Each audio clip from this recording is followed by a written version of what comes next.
Muy buenos días. Hola, profe, ¿cómo está? Bien, bien, gracias a Dios. Quería hacer una consulta antes de comenzar la clase. Yo sé que hay compañeros que están realizando su certamen global, ¿cierto? No sé si alguno de ellos estará acá o tiene alguna consulta, alguna duda del módulo uno. No, no, no hay ninguno acá. No, parece que no. Bien, espero que les vaya muy bien a ellos entonces. Yo a ustedes les felicito por pasar el módulo uno. Entonces ya comenzaremos con el módulo 2. Así los que aprobamos, somos bastante en realidad, ¿cierto? Eh, ya aprobamos el módulo 2. Y el resto también, ¿cierto? Después verá esta clase, ¿cierto? Los que aprueben con certamen global van a ver esta clase como grabación, ¿ya? El trabajo modular es bien rápido, entonces vamos a tener que trabajar de esa manera, ¿ya? Así que todo bien. Qué bueno, Víctor, que esté bien y esté todo bien por allá. Aquí hace mucho frío nuevamente, empezó a nevar, así que está muy helado y eso. Así que vamos con nuestras clases.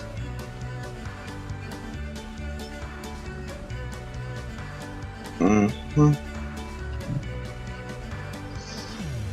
Bien, mostrar también que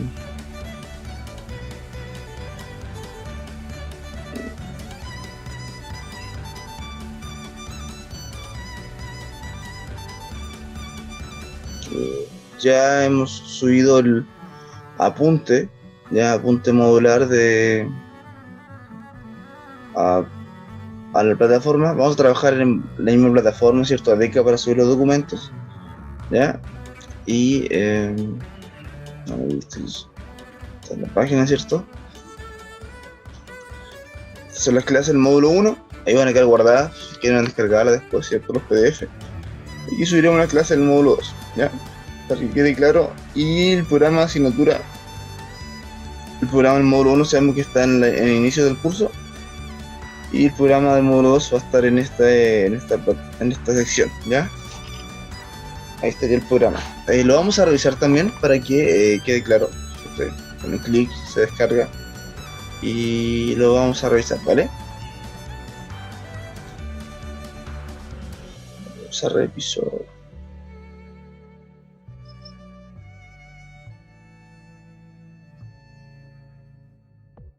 Vamos a revisar.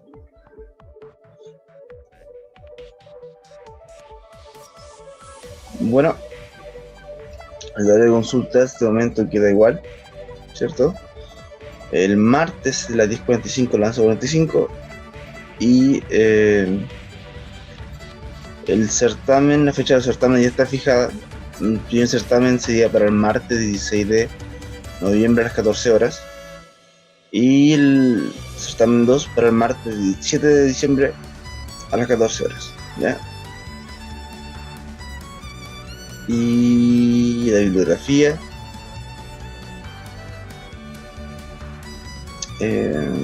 bueno, esta semana, ¿cierto? Veremos coordenadas paramétricas y polares, ¿ya? Y la relación de las coordenadas polares y cartesianas y sus derivadas. Eso es lo que vamos a ver esta semana, ¿ya? La semana 2, gráficas en polares de curvas elementales, derivadas en coordenadas polares, y bueno, área y longitud de arco en coordenadas polares, ¿ya? La semana 3, integrales impropias, ¿ya? Intervalo de integración no acotado, y en función integrando con discontinuidad infinita. Definición de sucesión, sucesiones convergentes, divergentes, álgebra sucesiones convergentes. Semana 4, teorema de encaje para sucesiones monótonas y acotadas, definición de series, sucesión de sumas parciales, sucesión, series convergentes y divergentes, geometría telescópica. 5, semana 5, definición y convergencia de las P-series, criterios de comparación integral, razón, series alternas, criterios de convergencia absoluta. Semana 6, serie de potencias, radio, convergencia, Taylor-Maclaurin, representación de funciones. Y semana 7, actividad de apoyos sumativos. Ya, eso va a ser 7 semanas, nos quedan de clase 7 semanas, ¿cierto? Para terminar el año académico. Bueno, las observaciones son bien interesantes. Si nos dan un certamen, la nota se califica con nota mínima 1, ¿ya? Nota mínima de aprobación es un 4, ¿cierto? Si alguien al final del módulo, ¿cierto? Obtiene una nota de un 3 a un 4, puede dar un certamen global, ¿ya? Para poder aprobar la asignatura. Si aprueba con el examen, ¿cierto? Por ejemplo, el promedio de esos dos le da un 6, un 5, en realidad terminaría con nota final 4, ¿ya? Los alumnos deberán asistir o conectarse a las clases híbridas y evaluaciones en la sección en la cual están inscritos. En este caso sería solamente online, ¿ya? No estamos trabajando de forma híbrida aún, presencial aún. Bueno, cualquier consulta pueden escribir, ¿cierto? Al chat, ¿cierto? Pueden escribirme un correo, ¿ya? Mantén comunicación fluida con tus compañeros, ¿ya? Y todo estudiante que hubiese rendido alguna evaluación por razones justificadas tendrá derecho a un certamen de recuperación acumulativo, un examen global, que están rindiendo sus compañeros, dentro de 48 horas siguientes al cierre de un módulo, ¿cierto? Entonces, eso es lo que están rindiendo algunos de sus compañeros. Si por X motivo, ¿cierto?, no pudieron de una forma justificada rendir el examen, pueden rendir este certamen global, ¿cierto?, que sustituya esa nota, ¿ya? En ese caso, optarían a una mejor nota, ¿cierto?, que los que rindieron los dos exámenes y reprobaron, ¿cierto?, con su nota. ¿Hay alguna duda, consulta? Este será entonces nuestro programa que vamos a trabajar. ¿O todo está claro?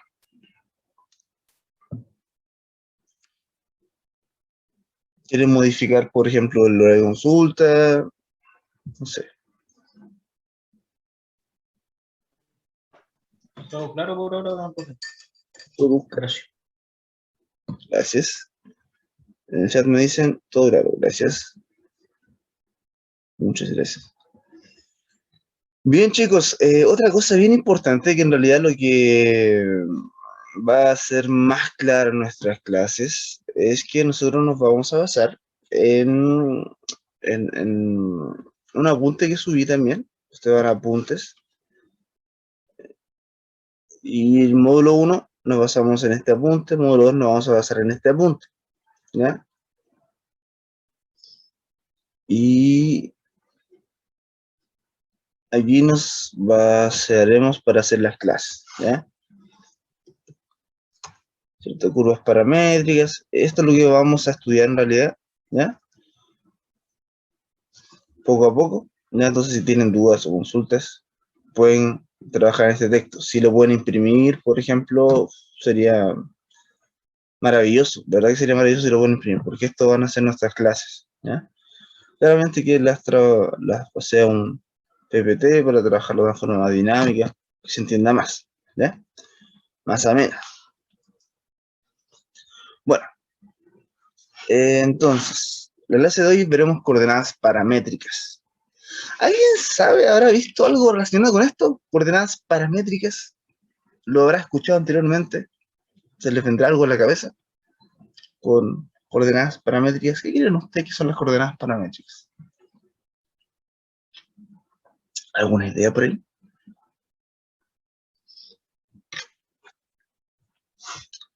En el chat me dicen, no. Nunca les he escuchado. Ok. ¿Qué es un parámetro? Un parámetro es otro valor. A lo mejor en álgebra lineal, no sé si alcanzaron a ver eso. Así que, ¿ustedes tuvieron álgebra lineal o están viendo álgebra lineal? ¿O lo tendrán? Estamos en álgebra lineal. Perfecto, está en álgebra lineal. Van a llegar a un punto donde van a tener una matriz, ¿ya? Y, por ejemplo, van a calcular el determinante de esa matriz, ¿ya? O el rango de la matriz. y el rango va a depender de un parámetro. A lo mejor la matriz no tiene solamente números, sino que dentro de esa matriz hay un valor A, hay un valor lambda, hay un valor, una letra, ¿ya? Y el rango para que sean las líneas, las filas linealmente independientes, ¿cierto? Va a depender del valor de ese parámetro. Vamos a llamar parámetro. Entonces, en realidad, ¿cierto? Va a ser algo bien interesante porque ese parámetro nos va a decir si es que las filas son linealmente independientes, ¿no? Y puede modificar el rango en base a ese parámetro. Si el parámetro vale tanto, no son linealmente independientes. Si el parámetro vale otros valores, va a ser linealmente independiente. Algo interesante, pero bueno, cuando lleguen a eso, le hace el clic y va a decir, interesante. Un parámetro es un valor, una letra, ¿vale? Y el objetivo de hoy es definir, desarrollar y aplicar ecuaciones en coordenadas paramétricas. Es decir, que X y Y van a ser, más que variables, van a ser funciones que dependen de otro parámetro, ¿ya? Generalmente es eso, ¿ya? Entonces vamos aquí a comenzar. Coordenadas paramétricas. Definición. Vamos a apagar la cámara para que sea más bien esto. Sea el punto X, Y de una curva C en el plano. Si tal punto es de la forma que X depende de una función con respecto a T, ¿ya? Y igual a una función que depende de T, y T pertenece al dominio de G interceptado con el dominio de H, ¿ya? Se dice que C está representada paramétricamente, donde T es el parámetro y las ecuaciones, ¿ya? T es el parámetro y a las ecuaciones, ¿ya? Se le llama ecuaciones paramétricas de la curva C. Tenemos X, tenemos Y, ¿cierto? Que dependen de un parámetro T, ¿ya? ¿Ok? Estas son ecuaciones paramétricas donde X y Y, ¿cierto? Es un punto, pero que está representado por funciones que dependen de T, de un parámetro T, ¿ya? Igual se grafican las funciones, ¿ya? Y esta curva, ¿cierto? En este caso sería cerrada. Generalmente es así, ¿ya? Entonces, ¿qué son las ecuaciones paramétricas? Son ecuaciones donde X y, ¿cierto? Lo puedo graficar como siempre, pero que X y Y están definidas por funciones que dependen de T. Esas son ecuaciones paramétricas. Y que además T pertenece al dominio de la intersección de estas dos funciones, ¿ya? Eso.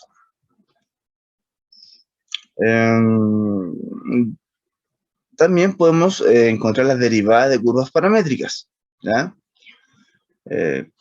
Por ejemplo, 1.1, ¿cierto? Que son las ecuaciones paramétricas, definen una función y es igual a f de x si g tiene inversa, ¿ya? Recuerden que g, ¿cierto? Es g de t, ¿cierto? X es igual a g de t. Si g de t tiene inversa, entonces esta función se define. Y podemos encontrar la derivada, ¿ya? La derivada de la función y con respecto a x representa la pendiente de la recta tangente de la curva C en un punto específico, tal como siempre lo hemos visto hasta ahora, ¿cierto?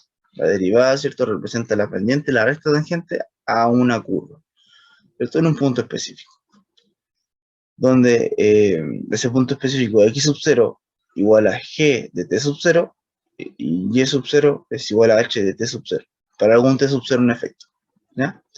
Entonces, definimos la derivada de la función y con respecto al tiempo como la derivada de y con respecto a x por la derivada con respecto a x de x con respecto al tiempo. Ya, esto sería algo como la regla de la cadena, ¿ya? Para llegar a la derivada de y con respecto al tiempo. Entonces, ¿qué hacemos? Nosotros conocemos esto. Entonces, calculamos la derivada de y con respecto a x, pero x es una función que depende de t, así que por la derivada de x con respecto al tiempo, ¿ya? De aquí entonces, de este paso, nos implica que para encontrar la derivada de y con respecto a x, ¿ya? Tendríamos que despejar, ¿vale? Esto que queda multiplicando, ¿cierto? Quedaría dividiendo, nos quedaría que la derivada de y con respecto a x es igual a la derivada de y con respecto al tiempo, dividido por la derivada de x con respecto al tiempo, ¿ya? De esa manera vamos a encontrar la derivada de y con respecto a x. ¿Queda claro, chicos? ¿Alguna duda, consulta hasta ahora?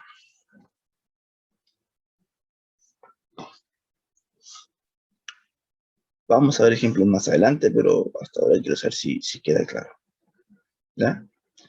Es pura álgebra, puras ecuaciones, álgebra, encontrar, despejar, y eso solamente. Gracias, Mayra. Gracias, Víctor. Bien, se demuestra que entonces que la segunda derivada con respecto a x es igual a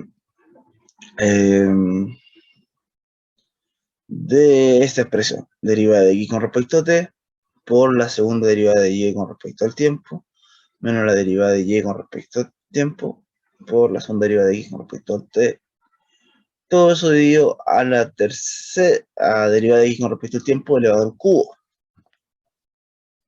¿Ya? ¿Cómo encontramos, llegamos a esto?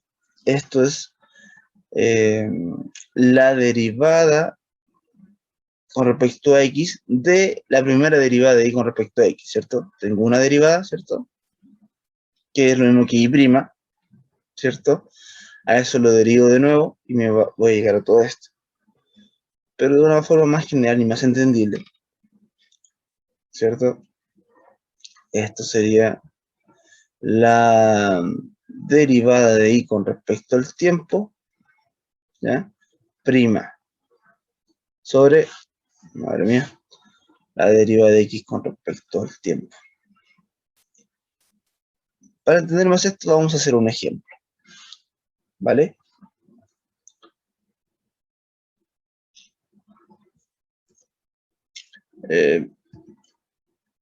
Vamos a ver también simetrías, ya gráfico de curvas paramétricas.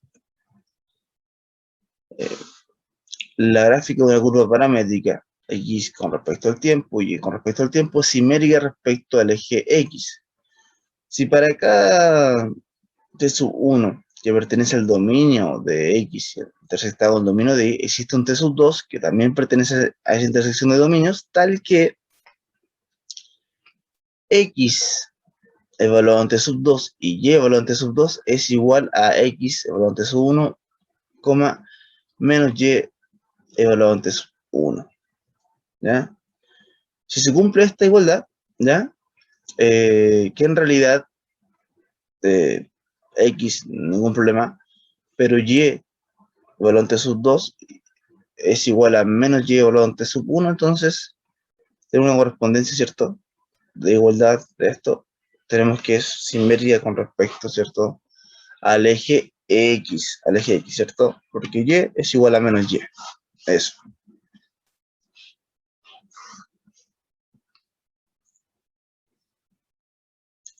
La gráfica de una curva paramétrica es simétrica con respecto al eje y, si para cada t sub 1 que pertenece al dominio, a intersección de dominios, existe un t sub 2 que pertenece a intersección de dominios, tal que, en este caso, x evaluado en t sub 2 es igual a menos x evaluado en t sub 1, ¿cierto? Entonces tenemos que x es igual a menos x, así que es simétrica con respecto al eje y. Si y es igual a menos y, entonces es simétrica con respecto al eje x. Ya tengo una simetría horizontal y tengo una simetría vertical. ¿Queda claro? ¿Alguna duda, consulta? Igual aquí ya se están poniendo un poquito más tensos los conceptos, ¿ya? Pero no sé si hay alguna duda o consulta.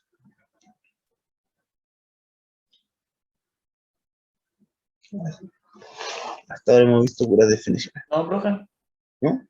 Ya, creo que lo que se entiende, simetría por ahora no. pero simetría y lo otro, ¿cierto? Con el ejemplo creo que va a quedar harto más claro también. Gracias, mira. Gracias, Víctor.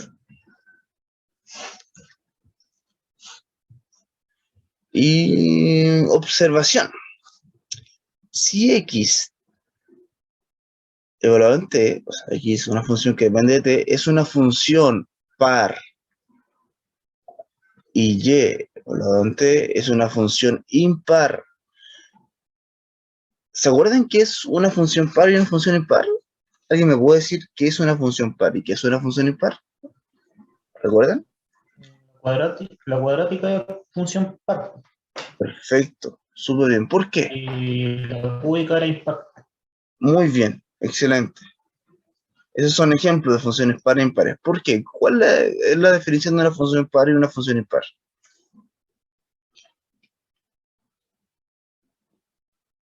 ¿Se acuerdan? No estoy seguro muy bien si sea, pero por ejemplo la cuadrática es simétrica respecto al eje Y y la cúbica es como simétrica respecto al eje X. O sea, no sé si muy simétrica en todo caso, pero es como Pero mucho. va por Bueno, ahí, va por ahí, muy bien. La función par es simétrica con respecto al eje Y, ¿cierto? Es simétrica. La cuadrática, por ejemplo, x al cuadrado, es una parábola, ¿cierto? Donde es simétrica con respecto al eje Y, ¿cierto? Y la función impar son simétricas con respecto al origen, ¿ya? Con respecto al origen, ¿ya? No con respecto al eje X, sino que son simétricas con respecto al punto origen. Esa es la diferencia de una función par e impar. Algebraicamente, las funciones pares se cumple de que f de x es igual a f de menos x, ¿cierto? Por ejemplo, en el caso de la función cuadrática, eh, la función evaluada en 1 es igual a la función evaluada en menos 1, porque se irá al cuadrado y nos da 1 igual, ¿ya? Eso es la función par. La función impar se cumple que f de menos x es igual a menos f de x, ¿ya? Y eso hace que haya una simetría con respecto al origen, ¿ya? Al origen. Por ejemplo, esa típica función, ¿cierto? Tangente, ¿cierto? Que o x al cubo, que es de esta forma, que estoy haciendo con el mouse, ¿cierto? Es simetría con respecto al origen, ¿ya? Que es algo así. Algo así. Ah, no me olvidé. Algo así.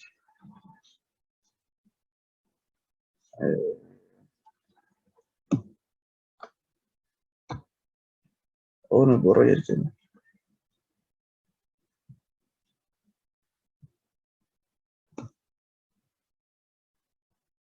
Algo así, bueno, algo así era la función. Ok, mejor no dibujo. Está bien. Entonces, la gráfica es simétrica con respecto al eje X, es decir, ¿ya? Aquí entonces encontramos una función que es simétrica con respecto al eje X. Sí, primero que todo, x de t es par y y de t es una función impar, ¿ya? En realidad tenemos, ¿cierto?, una relación de... Para definir una función en coordenadas paramétricas, esa función depende de dos funciones y si se cumple esta condición, entonces la gráfica de la curva, que depende de dos funciones, es simétrica respecto al eje X. Es decir, x de menos t es igual a x de t y y de menos t es igual a menos y de t, ¿ya? Eso lo hace simétrico respecto al eje X, lo que no teníamos anteriormente, ¿cierto? Si x de t es una función impar y de t es una función par, ¿ya? La gráfica es simétrica respecto al eje Y, es decir, x de menos t, por ser función impar, va a ser igual a menos x de t, y y de t, al ser una función par, se cumple que y de menos t es igual a y de t, ya va a ser una función par. Ahí está, ¿ya? Porque aquí las funciones pares, x de menos t es igual a x de t, y y de menos t, al ser impar, va a ser igual a menos y de t. Vamos a ver algunos ejemplos, ¿ya? Obtenga una ecuación cartesiana y la gráfica de la curva definida por las ecuaciones paramétricas y siguientes. ¿Ya? Entonces tengo una ecuación, ¿cierto? Una curva que depende de x y de y, pero que a la vez estas coordenadas, ¿cierto? Dependen de un parámetro. Ya vamos a obtener una ecuación cartesiana y la gráfica de la curva, ¿ya? Definida por estas ecuaciones paramétricas. Son ecuaciones paramétricas, vamos a ver cómo las pasamos a una ecuación cartesiana, ya que nosotros generalmente estamos más familiarizados. Bien, para el primer caso, ¿ya? La resolución. Tenemos que eliminar el parámetro t, ¿vale? De un sistema de ecuaciones. Ya como x está definido de esta manera, despejo en función de t. T es igual a x menos 3. Reemplazando la otra ecuación, ¿ya? El t, ¿cierto? Y es igual a 2 por x menos 3 más 4. ¿Ya? Y aquí ya reemplazamos, ya eliminamos el parámetro t. Entonces obtenemos la ecuación cartesiana. Multiplicamos, ¿cierto? 2x menos 6 más 4, resolvemos eso. Entonces y es igual a 2x menos 2. Listo. Ahí estaría la función, la ecuación cartesiana. Y es igual a 2x menos 2. Así es como se hace. ¿Ya? Gráficamente, ¿cómo sería? Y es igual a 2x menos 2 sería esta gráfica. ¿Ya? Entonces, ahí reemplazamos estas ecuaciones paramétricas a una función, una ecuación cartesiana. ¿Queda más claro?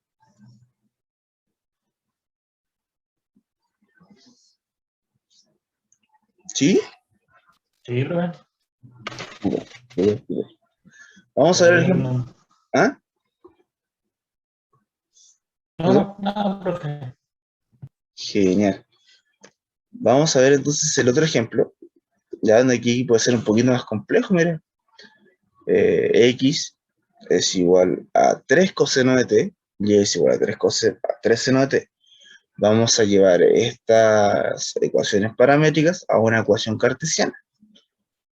¿Cómo sería entonces? Primero hay que eliminar el parámetro t, siempre. Para hacer eso, vamos a usar esa famosa identidad de la identidad pitagórica de funciones cuadráticas, y para eso entonces vamos a elevar todo al cuadrado. Entonces, que nos quería, x al cuadrado es igual a 9 coseno cuadrado de t, y al cuadrado es igual a 9 seno cuadrado de t, y vamos a sumar esas expresiones hacia abajo. ¿Ya?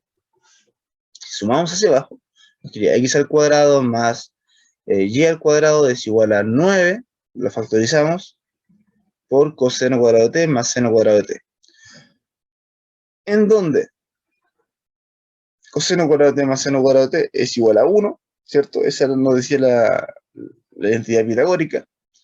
Y como 1 por 9 es 9, nos queda esta ecuación cartesiana. ¿Ya? Así abordaremos entonces cuando tengamos coseno y seno. ¿Ya? ¿Y esta ecuación de qué es? ¿Qué se le viene a la mente cuando tienen esta ecuación? Una circunferencia Súper. ¿De radio? radio 3 Excelente. Una circunferencia de o radio 3. radio 9.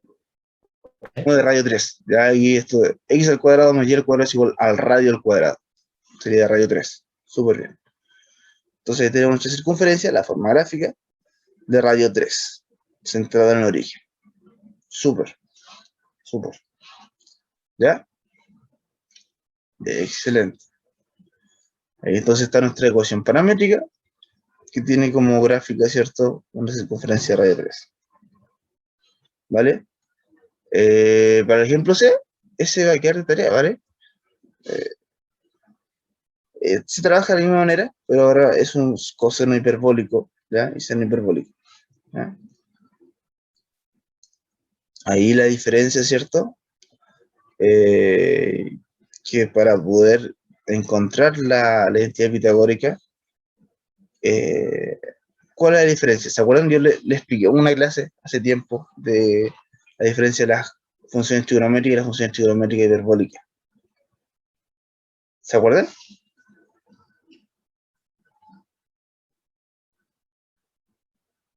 ¿En qué se diferenciaban? Yo al menos no, profe, no lo recuerdo. La diferencia es que las funciones trigonométricas normales se basan justamente en una circunferencia que tiene cierto, vamos a decir, x al cuadrado más y al cuadrado es igual. Lo mismo que hicimos recién. Circunferencia, ¿cierto? De radio, en este caso 3. ¿Ya? Y las ecuaciones, las funciones trigonométricas hiperbólicas, se basan no en una circunferencia, sino en una hipérbole. ¿Ya? Que en vez de sumar, ¿cierto? X al cuadrado más y al cuadrado, ¿cierto? Sería x al cuadrado menos y al cuadrado. ¿Ya? Y en este caso sería una diferencia de un 1, ¿cierto? En vez de tener radio 3, la distancia con un origen sería 1. Ya sería una hipérbole, así hacia afuera y hacia afuera, y aquí separado de un 1, ¿cierto? Ahí hay un 1 y un 1.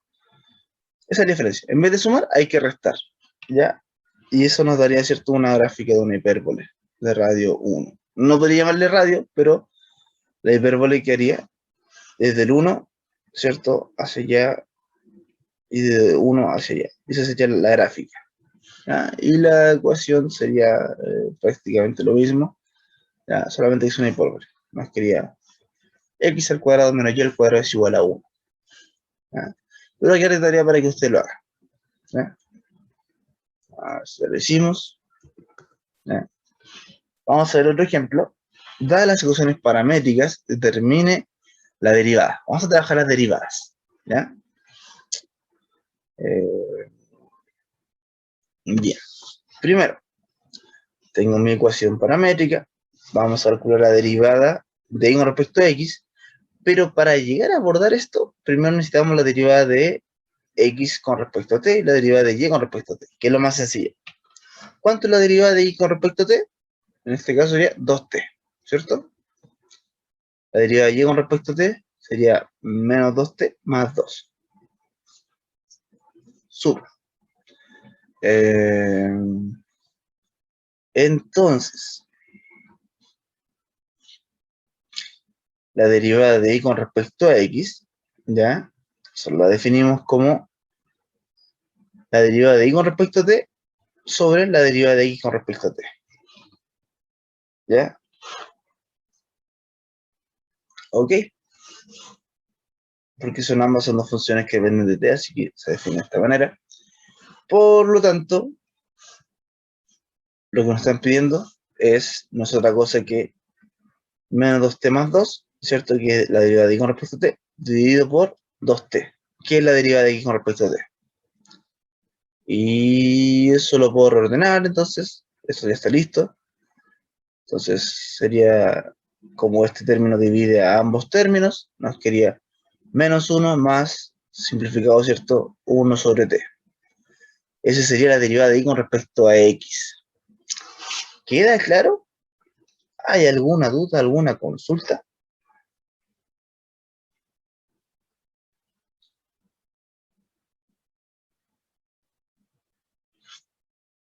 ¿No? ¿Todo bien? Hasta el momento. Perfecto. Y la segunda derivada, aquí pongan mucha atención, ya, porque esta era más compleja, ¿cierto? Gracias. La segunda derivada de y con respecto a x, primero sabemos que es la primera derivada que ya tenemos y derivando de nuevo respecto a x, ¿cierto? Así se define. Y esto sabemos, ¿cierto? Que es la derivada de y con respecto a t. Derivada de nuevo nos quería la derivada de, perdón, la derivada de y' con respecto a t. Y dividido por la derivada de y con respecto a t. Esto sí lo habíamos definido también anteriormente. Bueno, tengo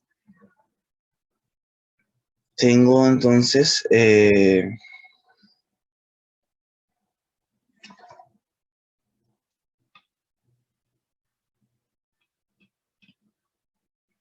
la derivada de y con respecto a t, que es 2t, ya, eso ya lo tenía de antes, ¿cierto?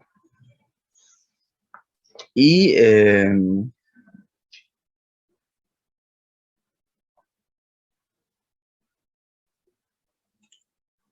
tengo entonces que sería la derivada de y con respecto a x, que ya lo tengo, es esto, y derivar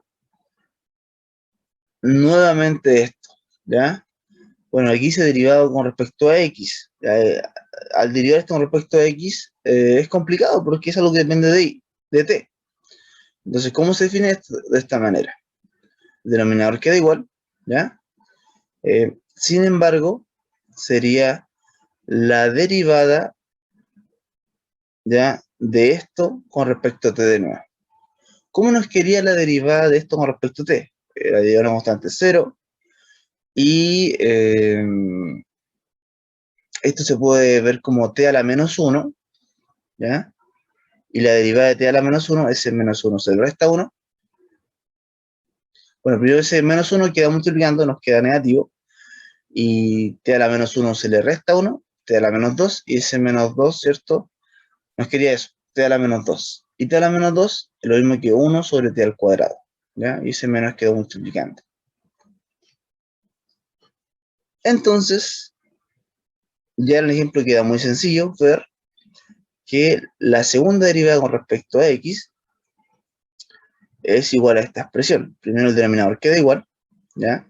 Derivada de x con respecto a t, pero en el caso de la primera derivada, ¿cierto? Se deriva de nuevo con respecto a t, ¿ya? Eso habría el numerador. Ordenando un poco eso, nos quedaría esta expresión, ¿ya? Esos términos de al medio se multiplican, aquí lo puedo escribir como partido en 1, 1 por 1, los extremos se multiplican, nos da 1, y los términos del medio, ¿cierto?, se multiplican y nos dan 2t al cubo, ¿ya? Ahí está, ¿ya? Es más sencillo de lo que creíamos. ¿Hay alguna duda, alguna consulta?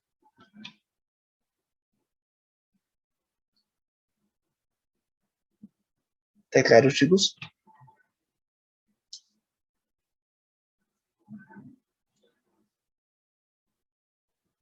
¿Se entendió?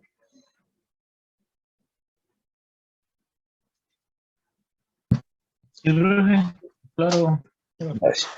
Súper, esto era como lo más, ¿cierto? Pero qué bueno que esté claro, ¿eh? Y por último, en esta clase veremos la longitud de arco, ¿ya? Ustedes recordarán la longitud de arco en cartesianas, coordenadas cartesianas, ¿cierto? En cartesianas cartenadas, iba a decir, Nager, ¿ya? Si f y f' son funciones continuas en el intervalo AB, entonces la longitud de arco de la curva y y es igual a f de x a partir del punto A, un punto específico A, f de A, hasta el punto B, f de B, está dado por esta expresión, ¿cierto? Esto es lo que sabíamos antes, ¿cierto? La longitud de arco para coordenadas cartesianas, ¿ya? Entonces, si la función g y su derivada g' son continuas en un intervalo c, d, entonces la longitud de arco de la curva g de y es igual a x a partir del punto g de c hasta el punto g de d, d, está dado por esta expresión, ¿ya? Esta longitud de arco sí la función dependía de y, está evaluada en y, ¿ya? Es lo mismo, ¿ya? Si depende de x o depende de y, ¿ya? Bueno, ¿cómo sería entonces para la longitud de arco de curvas paramétricas? Se hace la curva definida de esta manera y t pertenece al intervalo A, B, una curva paramétrica suave, entonces su longitud de arco es, recuerden que paramétricas suaves son sin puntas, ya una curva suave, ya, una curva suave, sin cambios bruscos, se define de esta manera. Así se define entonces la longitud de arco. La integral de t hasta b de la raíz cuadrada de la función g' de t al cuadrado más h' de t al cuadrado de x. ¿Ya? integral con respecto a x.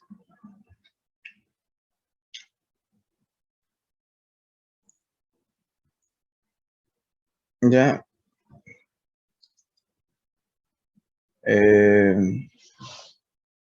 Bueno, ejemplo, para que quede todo esto más claro. Considera el arco de la curva de ecuaciones paramétricas, tenéis presente, t que pertenece de 0 a pi, obtenga la segunda derivada de la función con respecto a x, ¿ya? Y la longitud de arco en 0, de 0 hasta pi. Bueno, primero para calcular la segunda derivada hay que obtener la primera. Y como x es esta expresión, y es esta expresión, derivamos x con respecto a t. Bueno, esto es un producto de funciones, entonces sería la derivada del primero, la derivada de t es 1 por seno de t, más t sin derivar por la derivada del segundo. La derivada de seno es coseno, nos queda esta expresión. Listo, en el segundo caso, también es un producto de funciones, la derivada de t es 1 por coseno de t, más, ¿cierto?, t por la derivada de coseno que es menos seno. Ahí está, menos t seno de t, nos queda esta expresión. Tengo la primera derivada entonces, que sería esto, derivada de y con respecto a t, sobre derivada de y con respecto a t. Tengo esta división, ¿ya? Entonces, derivada de y con respecto a x sería coseno de t menos t seno de t sobre esta expresión. Súper. ¿Cómo calculo entonces la segunda? ¿Se acuerdan ustedes? ¿Cómo nos quedaría entonces la segunda derivada, de acuerdo al ejemplo anterior? A ver quién me dice.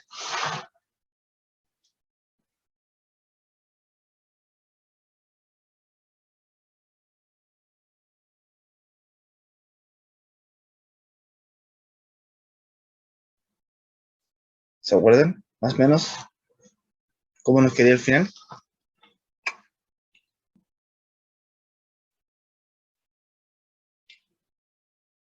Les digo.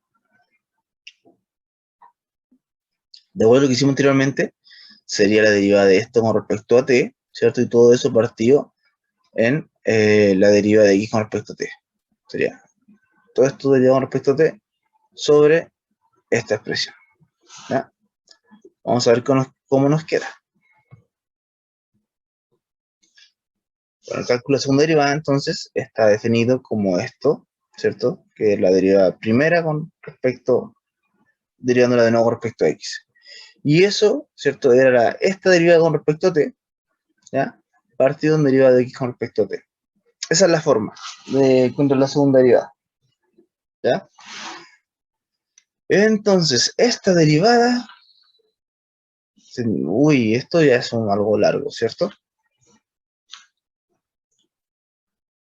Vamos a continuar acá abajo. Bueno, la derivada del numerador nos quedaría, ¿cierto?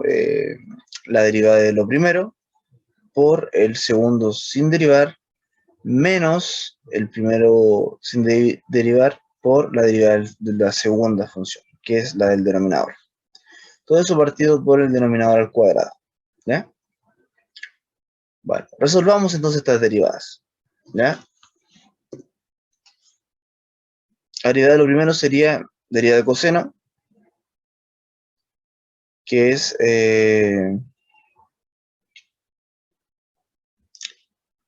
¿cierto? Derivada de coseno es menos seno, ¿ya? Menos la derivada, ¿cierto?, de seno, que es coseno, sería menos t por coseno de t, ¿ya? Y multiplicado por este asunto que está acá. Bien, esto nos quedaría tal como está. ¿Por qué aquí hay un menos 2? ¿Por qué hay un menos 2? Buena pregunta. Alguien preguntaría. Es por el tema del denominador. No, mentira. El denominador multiplicando a esta expresión esto multiplicando esta expresión nos quedaría esto al cubo. No sé en realidad por qué es ese menos 2. ¿Ya? Bueno, sigamos con esto. Sería esto sin derivar por, entonces, la derivada de lo que está acá. La derivada de esto sería seno es coseno, más la derivada que está acá, ¿cierto? Es... perdón, sí, ya entendí. Acá sería la derivada de un producto, entonces sería la derivada de t es 1 por coseno de t. Coseno de t más este coseno de t que nos queda acá, nos queda 2 coseno de t. Ahí está. Menos, entonces nos quedaría la derivada de la otra expresión, ¿cierto? T sin derivar por la derivada de coseno que es menos seno de t. Ahí está, por eso es ese 2, por eso, justamente. Igualmente acá, ¿cierto? La derivada de coseno de t es menos seno de t y menos la derivada de este producto. La derivada de esto nos daría la derivada de t, que es 1, ¿cierto? Sería 1 seno de t menos este otro seno de t que nos daba acá, menos 2 seno de t. Ahí está. Y luego el t sin derivar por la derivada del seno, que es coseno. Y nos queda esto. Ahí está ese 2, por eso. Muy bien. Ahí sí. Se me había olvidado de eso. Multiplicamos todo esto, ordenamos y nos queda una expresión así. ¿Ya? De donde, ¿cierto? Ordenando, ¿cierto? Que podemos simplificar este menos 3t seno de t coseno de t con este más 3t seno de t coseno de t. Se van, ¿cierto? ¿Qué más podemos eliminar? Aquí voy a ir anotando para que quede claro.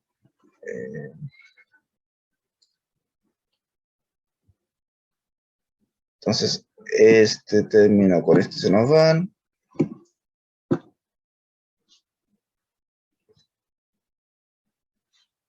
Se nos van y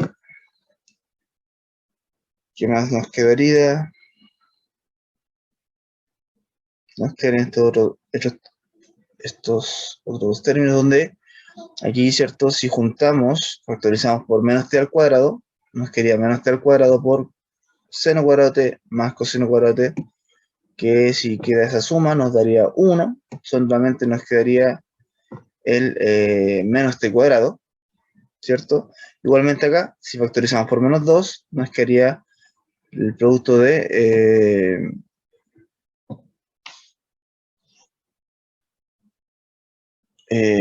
menos 2 por seno cuadrado de t más coseno cuadrado de t, y eso sería solamente menos 2. Menos 2 menos t cuadrado nos quedaría, ¿cierto? Y nos quedaría entonces menos, factorizando por menos, nos quedaría el menos acá, y nos quedaría 2 más t cuadrado. Y partido por esto. Eso entonces sería la segunda derivada ahí con respecto a x. ¿Hay alguna duda, alguna consulta?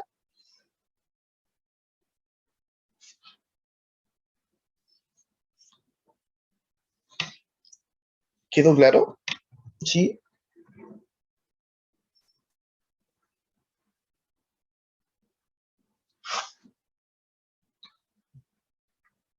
Perfecto. Perfecto. Súper.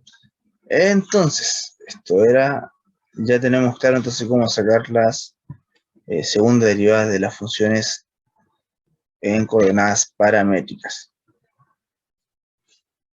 Vamos con el número 2, que era la longitud de arco, ¿cierto? Ese era el número 1. Y la longitud de arco de 0 hasta pi.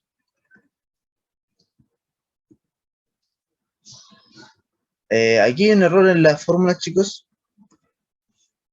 Aquí, como son funciones con respecto a t, esto no es un dx, no es un integral con respecto a x, es un integral con respecto a t. Hay que corregir ahí. ¿Ya? Claramente estas funciones están con respecto a t, por lo tanto el integral es con respecto a t también. ¿Ya? Hay un error en la punta ahí. Entonces, la integral de 0 hasta pi de las derivadas, ¿cierto?, de x con respecto a t, más la derivada de y con respecto a t, ¿ya? Al cuadrado. Calculamos eso entonces, ya obtuvimos la derivada de y con respecto a t, nos dio esto al cuadrado, ¿cierto? Y la derivada de y con respecto a t también lo obtuvimos al cuadrado. Bueno, entonces, elevando al cuadrado, simplificando, multiplicando y factorizando, igual como lo hicimos anteriormente, obtenemos que esto es, nos quedan muchos cosinos cuadrados y senos cuadrados, ¿cierto? Ordenamos eso y al final nos queda 1 más t al cuadrado. Se reduce todo eso. ¿Y esto cómo se resuelve, estimados? Se resuelve, ¿se acuerdan cómo se resuelve esto?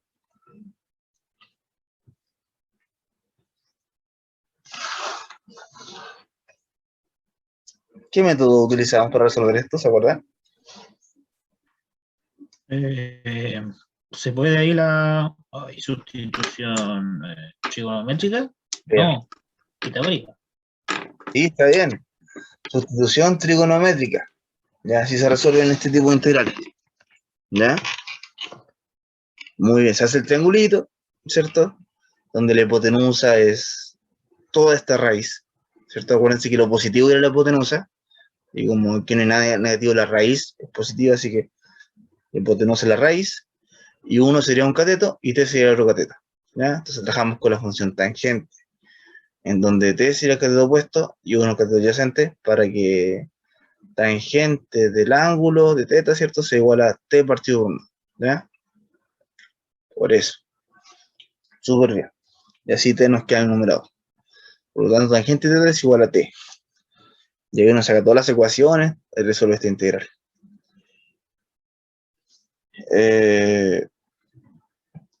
Ya.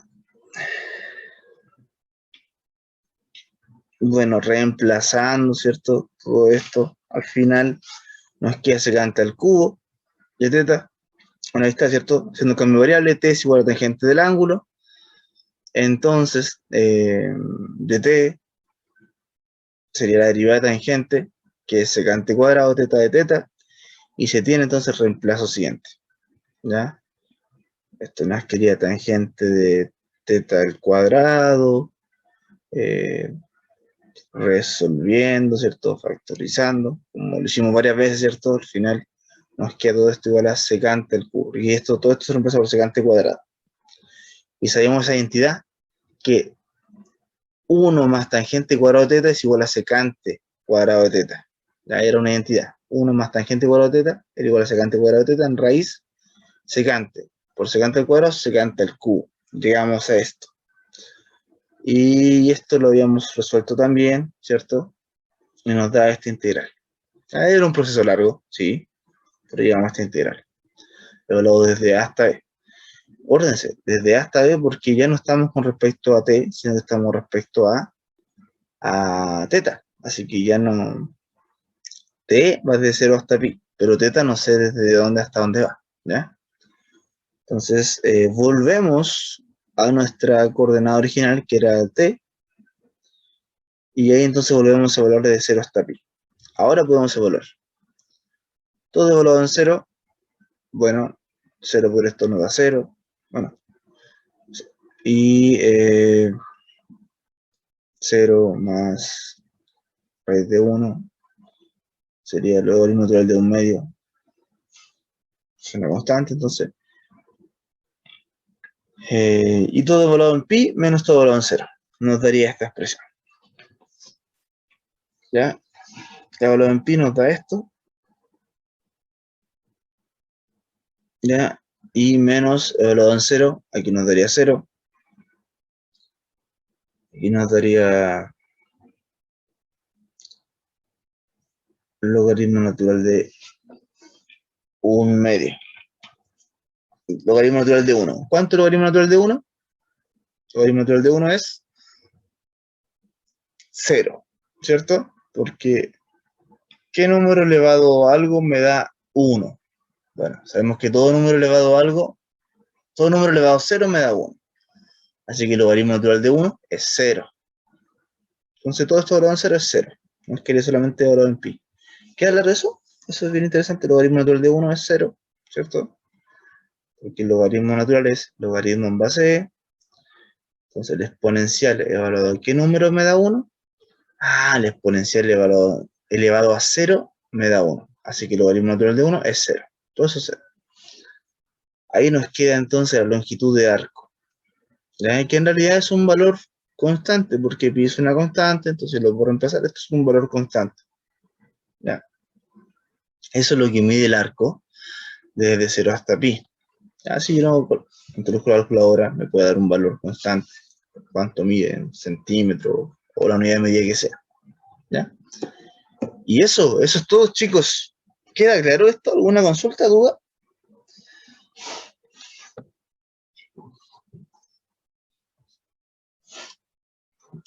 Bien, chicos. Entonces, lo que hemos visto hasta hoy, si no hay dudas ni consultas, hemos visto maravilloso. Gracias, Mayra.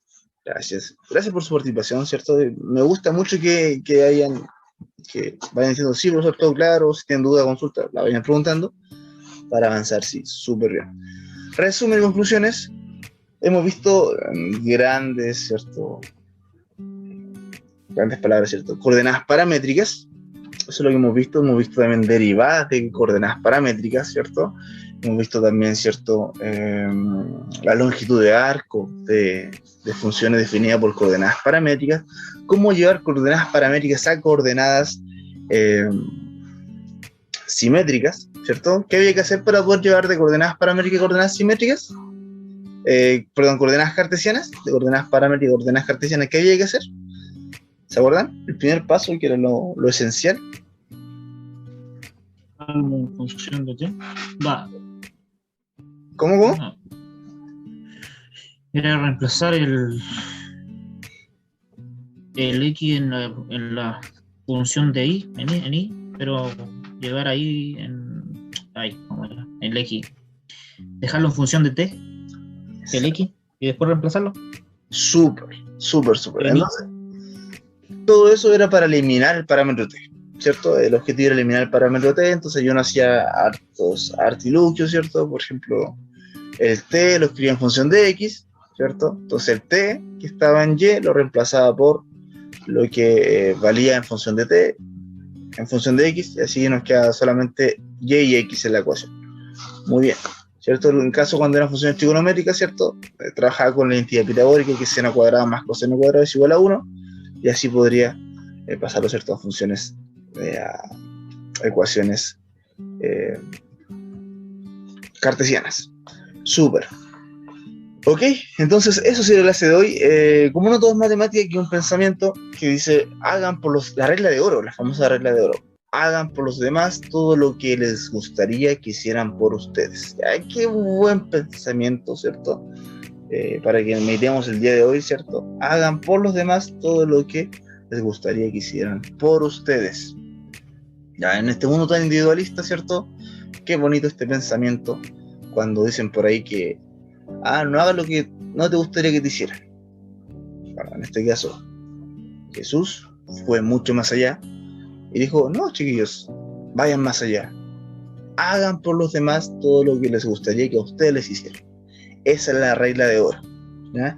Tomar la iniciativa en el asunto. Así que van a cumplir esta regla de oro para tener un mundo más bonito y más feliz, ¿ya? Bueno, chicos, esta ha sido la clase de hoy, espero que les haya gustado, ¿ya? Y seguiremos trabajando entonces en módulo 2, tal como los hemos hecho hasta ahora. Si no hay dudas ni consultas, quedamos hasta aquí. Que estén muy bien, que tengan una muy buena tarde, ¿ya? Gracias, profe. Gracias. Chau, que estén muy bien.